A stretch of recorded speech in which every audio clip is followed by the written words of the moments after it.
नमस्कार सभी को। आज हम कक्षा 11 की समाजशास्त्र की ऑनलाइन क्लास में पाठ 1 सामाजिक संरचना, स्त्रीकरण और प्रक्रियाएं का टॉपिक पढ़ेंगे। सामाजिक स्त्रीकरण सामाजिक स्त्रीकरण क्या होता है।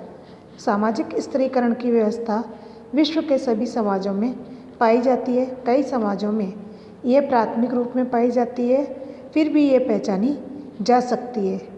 विश्व में कोई भी समाज नहीं है जो भिन्न भिन्न आधारों में विभक्त ना हो।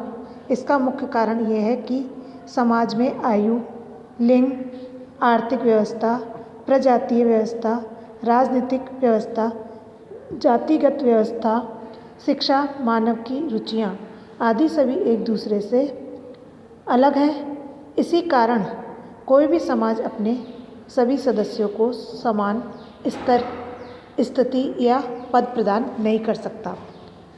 सभी समाजों की जनसंख्या अनेक सामाजिक समूहों में न केवल विभक्त होती है, बल्कि उन समूहों में ऊंच नीच का स्तर भी पाया जाता है। जंगली समाजों में भी आयु, लिंग, मुखिया का पद आदि बातों के आधार पर समूह का विभाजन व ऊंच नीच का भेदभाव देखने को मिलता है। सभ्यता व संस्कृति के विकास के साथ जब सामाजिक जीवन में जटिलताएं आती हैं, तो समाज में सामाजिक स्त्रीकरण प्रणाली को प्रोत्साहन मिलता है। उदाहरण के लिए शहरी सभ्यता आर्थिक आधार पर पूंजीपति, मजदूर वर्ग आदि को दो भागों में बटा हुआ माना जाता है। अब यहाँ पर उदाहरण देकर के समझाया कि जो शहरी सभ्यता है उसको आर्थिक आधार पर देखें तो दो वर्गों में बांटा है, एक पूंजीपति वर्ग और दूसरा है मजदूर वर्ग। अगर क्वेश्चन पूछा जाए कि हमारी जो सभ्यता है उसको कितने भागों में बांटा है, तो उसको दो भागों में बांटा है, एक पूंजीपति वर्ग और दूसरा मजदूर वर्ग। दो भागों में बांटा हुआ माना जाता है। इसी तरह भारत जैसे राष्ट्र में भी जाति व्यवस्था के आधार पर भारत प्राचीन काल से ही चार भागों में विभक्त माना जाता रहा है। इसी के कारण ब्राह्मण, क्षत्रिय, वैश्यों व शूद्रों में एक दूसरे के प्रति ऊंच नीच की भावनाएं विद्यमान है, यानी भावनाएं उपस्थित हैं। वैसे ये बात भिन्न है कि कहीं पर सामाजिक स्त्रीकरण प्रणाली से समाज को लाभ पहुंचता है तो कहीं हानि। अब यहाँ पर बताया जा रहा है कि ये जो सामाजिक स्त्रीकरण है, इस प्रणाली से समाज को लाभ भी पहुंचता है तो हानि भी पहुंचती है। इस प्रक्रिया में एक सिक्के के दो पहलू हैं। जैसे आप पता है कि एक सिक्के के दो पहलू होते हैं, अच्छाई भी होती है और बुराई भी होती है। उसी प्रकार से इसके दो पहलू वाली बात पाई जाती है। निसंदेह इस व्यवस्था के आधार पर आर्थिक क्षेत्र में आर्थिक उत्पादन बढ़ाया जा सकता है, राजनीतिक जागृति उत्पन्न की जा सकती है, सामाजिक पद का उचित निर्धारण और संघर्षों से रक्षा एकता के माध्यम से ही की जा सकती है। इस प्रणाली को सभ्यता और संस्कृति का आधार स्तंभ भी कहें तो अतिशयोक्ति नहीं होगी, यानी ज़्यादा बड़ी बात नहीं होगी। अब आता है सामाजिक स्त्रीकरण का अर्थ कि सामाजिक स्त्रीकरण क्या है, इसका अर्थ क्या है। सामाजिक स्त्रीकरण शब्द अंग्रेजी का सेटिस्फैक्शन का हिंदी रूपांतरण है, यानी सेटिस्फैक्शन का हिंदी रूपांतरण है, जिसका अभिप्राय स्ट्राटा अर्थात विभाजन से है। प्रत्येक समाज की जनसंख्या अनेक सामाजिक वर्गों में विभक्त रहती है, बटी हुई रहती है। सामाजिक स्त्रीकरण एक सार्वभौमिक घटना है। यह किसी न किसी रूप में प्रत्येक समाज में विद्यमान रहता है। सामाजिक स्त्रीकरण का अभिप्राय समान के अंतर्गत संपूर्ण जनसंख्या को विभिन्न स्थितियों, समूहों या स्तरों में विभक्त हो जाने की प्रक्रिया से है। अब आती है सामाजिक स्त्रीकरण की परिभाषा कि सामाजिक स्त्रीकरण की क्या परिभाषा है, किस समाजशास्त्री ने किस प्रकार की परिभाषा दी है। सामाजिक स्त्रीकरण की मुख्य परिभाषाएं निम्न अनुसार हैं। पहली है पी गिसवर्ट के अनुसार, सामाजिक स्त्रीकरण समाज का उन स्थायी समूहों अथवा श्रेणियों में विभाजन है जो कि उच्चता और अधीनता संबंधों में परस्पर जुड़े हुए होते हैं। फिर दूसरी आती है बर्ट्रेड रसेल के अनुसार, ये भी समाजशास्त्री हैं। बर्ट्रेड रसेल के अनुसार सामाजिक स्त्रीकरण एक प्रकार से दिए गए समाज में व्यक्तियों का विभाजन है। कि बर्ट्रेड रसेल जो कह रहे हैं, ये सामाजिक स्त्रीकरण एक प्रकार से जो हमारा दिया गया समाज है, समाज में व्यक्तियों का एक विभाजन है। जैसे कि उच्च वर्ग, मध्यम वर्ग और निम्न वर्ग। अब यह जो व्यक्तियों का समूह है, समाज है, उसको अब विभाजन कर दिया है उच्च वर्ग, मध्य वर्ग और निम्न वर्ग में। अब आती है सामाजिक स्त्रीकरण की विशेषताएं। सामाजिक स्त्रीकरण की मुख्य विशेषताएं निम्न अनुसार है। पहली आती है कार्यों की प्रधानता। कि सामाजिक स्त्रीकरण की प्रमुख विशेषता ये है कि इससे कार्यों को महत्व दिया जा सकता है, यानी कि कार्य किस प्रकार के हों या किस तरीके से कार्य करवाए जाएं। दूसरी विशेषता आती है सार्वभौमिकता। प्रत्येक समाज में किसी न किसी रूप में स्त्रीकरण अवश्य पाया जाता है। तीसरी विशेषता है निरंतरता। सामाजिक स्त्रीकरण एक निरंतर चलने वाली प्रक्रिया है। फिर चौथी विशेषता आती है उच्चता एवं निम्नता। सामाजिक स्त्रीकरण में जो भी विभाजन समाज का होता है, उसमें उच्चता और निम्नता को आधार माना जाता है। पांचवा आता है स्थायित्व। समाज का विभाजन किसी स्त्रीकरण, सामाजिक स्त्रीकरण के आधार पर ही होता है, जिसमें स्थायित्व पाया जाता है। सामाजिक स्त्रीकरण के आधार क्या हैं? पहला आधार है आयु। कुछ समाजों में सामाजिक स्थिति प्रदान करने में को विशेष महत्व दिया जाता है। हमारे देश में अधिक आयु के लोगों को आदर सम्मान दिया जाता है। अब यहाँ पर जो स्त्रीकरण के आधार बताएं, उस आधार में पहला आयु बताया है और उसमें कहा गया कि जो कुछ समाज है उसमें सामाजिक स्थिति प्रदान करने के लिए आयु को विशेष महत्व प्रदान किया जाता है। हमारे देश में भी अधिक आयु के जो लोग होते हैं उनको आदर या सम्मान दिया जाता है। फिर है दूसरा लिंग। विभिन्न समाजों में लिंग भेद के आधार पर भी स्त्रीकरण पाया जाता है।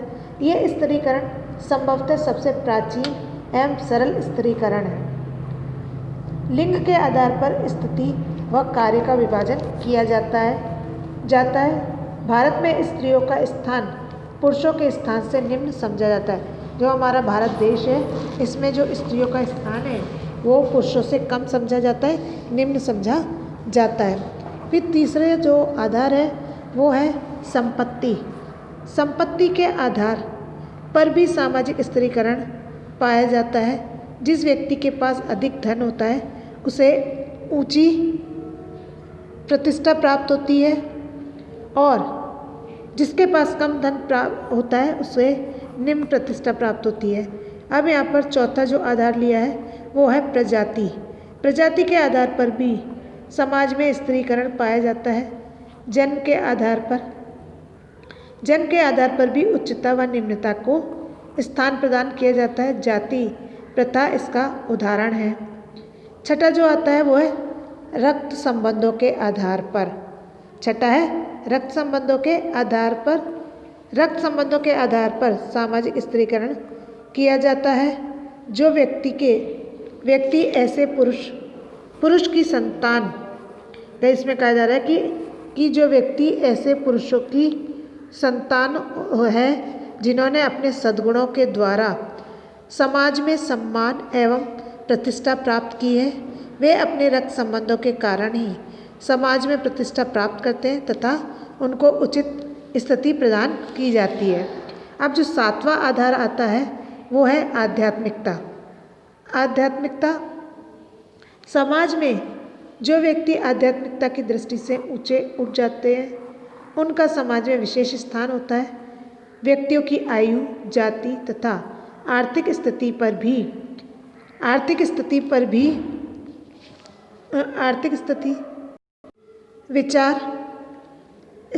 भी विचार नहीं किया जाता है। फिर आता है आठवां शारीरिक एवं बौद्धिक योग्यता, यानी समाज में व्यक्ति की स्थिति उसकी शारीरिक एवं बौद्धिक योग्यता पर भी निर्भर करती है। फिर आता है नवा धार्मिक योग्यता। आदिम समाजों और उन समाजों में जहाँ जातिगत स्तरण पाया जाता है, धार्मिक योग्यता सामाजिक स्तरीकरण स्थिति का निर्धारण करने में महत्वपूर्ण स्थान रखती है।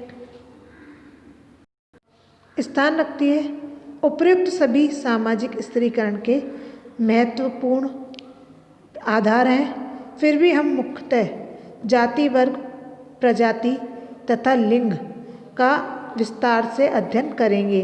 अब हम सबसे पहले पढ़ेंगे जाति का अर्थ एवं परिभाषाएं कि जाति व्यवस्था क्या है, इसमें जाति का अर्थ क्या है और जाति की परिभाषा क्या है, जाति की उत्पत्ति किस प्रकार से हुई।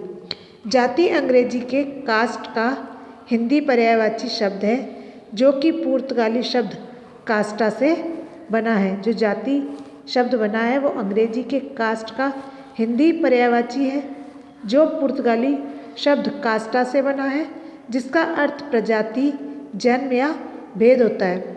हिंदी का जाति शब्द, अब हिंदी में जो जाति शब्द बना है वो संस्कृत भाषा की जन धातु से बना है, जिसका अर्थ उत्पन्न होना व उत्पन्न करना है। जाति शब्द सर्वप्रथम प्रयोग सन 1563 में ग्रेसिया डी ओर्टा ने किया था। जो जाति शब्द का प्रयोग किया था वो सबसे पहले सन 1563 में ग्रेसिया डी ओर्टा ने किया था। विभिन्न रूपों में किया है।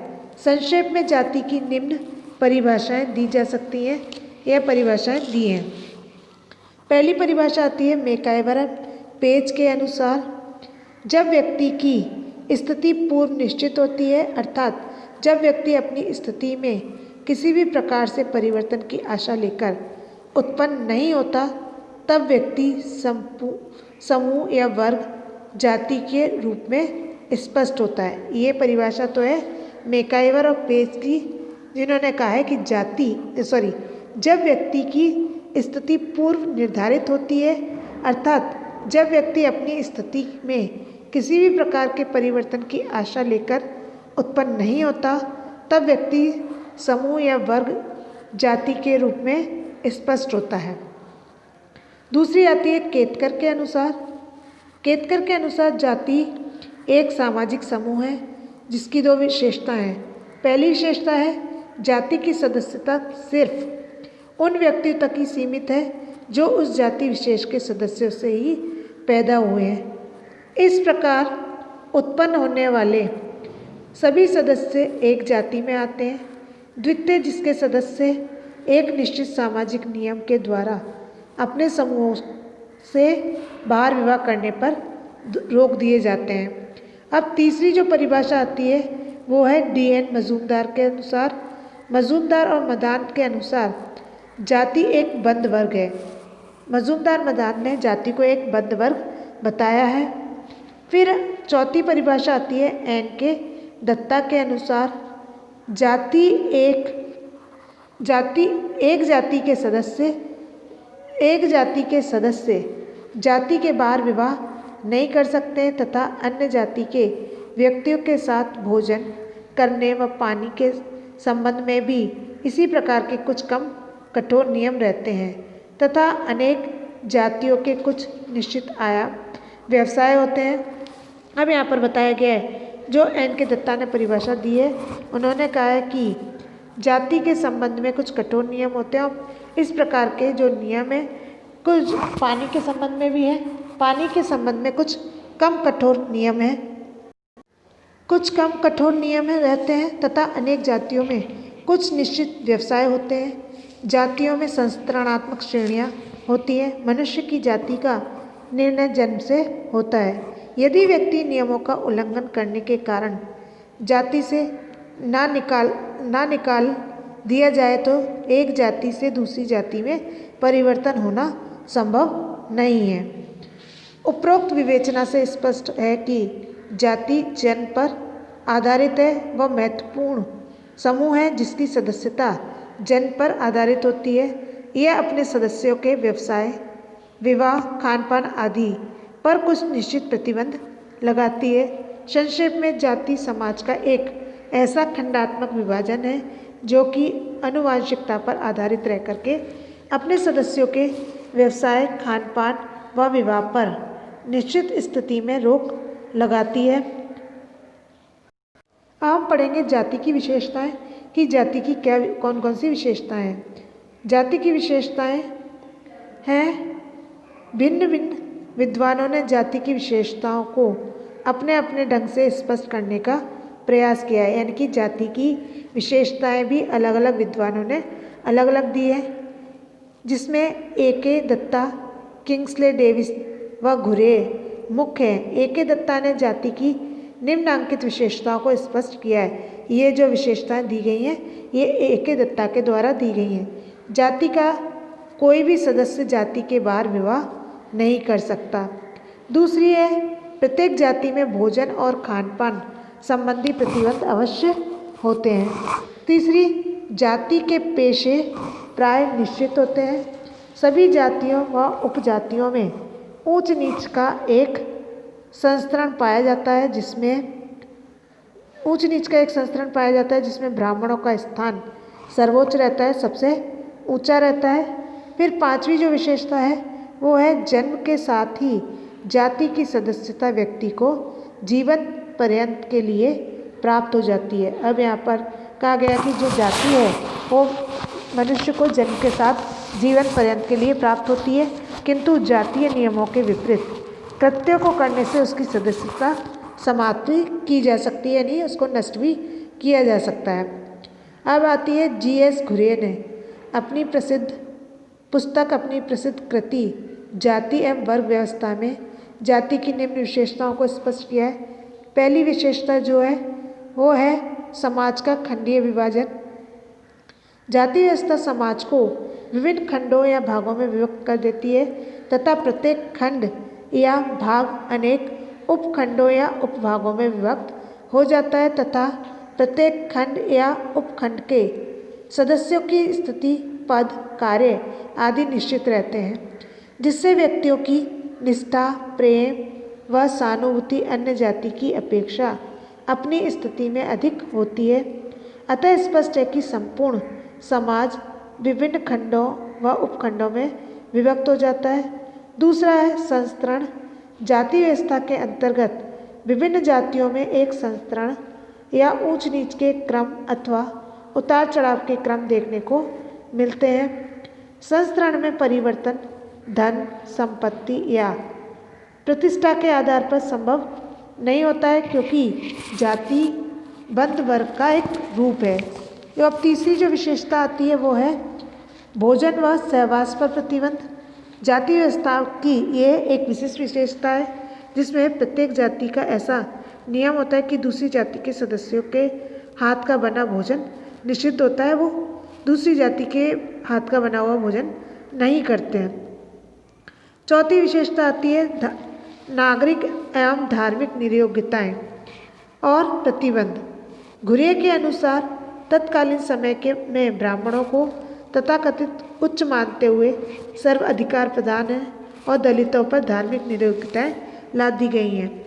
यानी कि ब्राह्मणों को तो सारे अधिकार मिले हुए हैं और जो निम्न वर्ग के लोग हैं उनके ऊपर धार्मिक नियोग्यताओं को लाद दिया गया है, थोप दिया गया है। फिर पांचवी जो व्यवस्था आती है वो है व्यवसाय के चयन का अभाव। जाति व्यवस्था में प्रत्येक जाति के व्यवसाय और पेशे पहले से निर्धारित या परंपरागत होते थे, यानी पूर्व निर्धारित होते थे या परंपरागत होते थे तथा इनमें परिवर्तन का अधिकार किसी को भी नहीं दिया जाता था। समाज अपने सदस्यों से आशा करता था कि वे जाति व्यवस्था के द्वारा निर्धारित व्यवसाय या पेशों को ही करें, जिससे समाज की व्यवस्था में किसी प्रकार का व्यवधान न आए।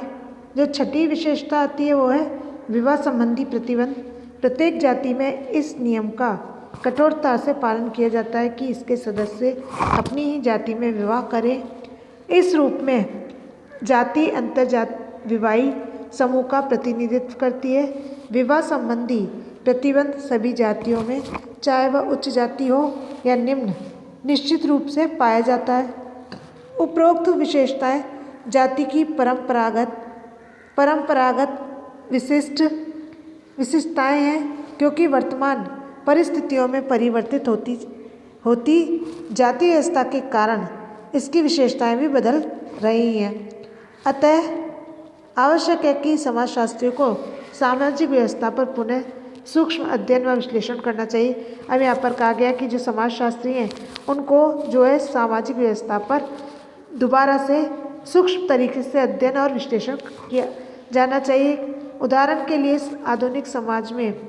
आधुनिक समय में समाज के सभी नागरिकों, चाहे वे किसी भी जाति के सदस्य क्यों न हो, उन्हें समान अधिकार है।